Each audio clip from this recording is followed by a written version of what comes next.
is Jennifer McPhail, and I came from Austin, Texas. I'm representing ADAPT. And ADAPT is a disability rights organization that uses direct action and civil disobedience to change things for the better for people with disabilities.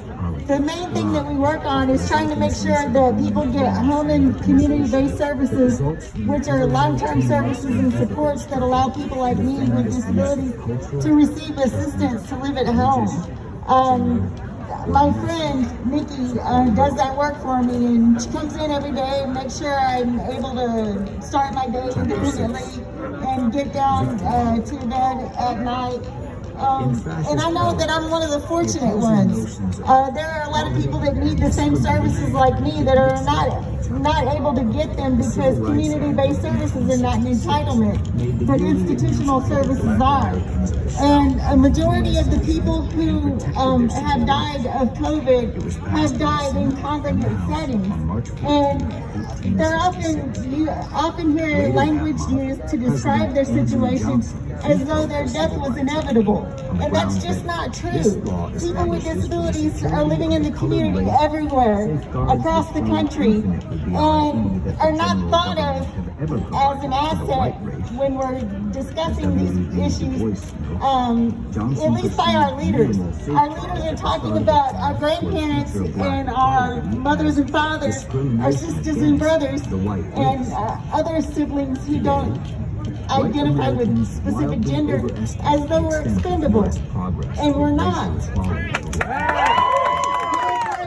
The fabric of the community, just like everyone else, we make sure that things run the way that smoothly, the way that they should every day, and are not thought of in those terms. We're not thought of as essential, but we are to so many people, and our population is growing because of COVID. These issues are not going to go away just because we ignore people with disabilities and try to pretend like we don't exist.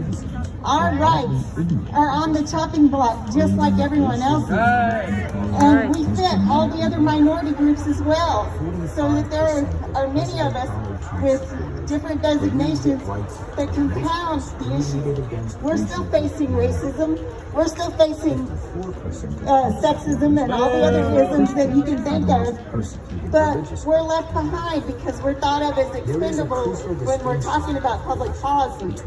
And it's not just now. It'll be in 2021 when stuff really gets complicated that we're going to have to fight just as hard as we've always fought. So when you go back home, they're going to be debating COVID funding next week. They're going to be debating that skinny bill. Remember that if we don't push back even when we get back home, that our mothers, fathers, brothers, sisters, siblings are at risk of death. Because people in institutions, there's a lot of them that want to get out and go home.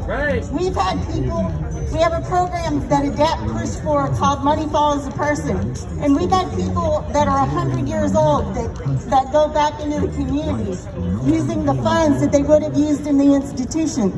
No one ever talks about the truth, which is that if you're a person with a disability, you don't stop loving your freedom at a specific age, or because you need during the day.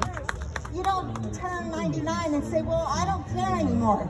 I've never met anyone in the 30 years that I've been a disability rights activist who said, you know what, I can't wait to go into an institution. No one does that.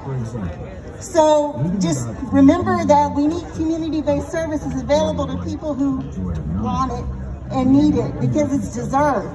There you go, free our people! COVID relief first! Yeah, that's right, free our people and COVID relief. And the fact of the matter is that those programs are also cheaper in the community. So there is no argument for locking people away. Except for the companies that run those places. Right. The same companies that run the prisons are running nursing homes and other institutions. That's right. Thank you, ADAPT. Okay, so we're going to start launching, you guys. Thanks for listening to me, and please make sure to be supportive of each other back home as well. And that's the only way that we're going to be able to push back on this stuff. Thank you, Jen. Give it up for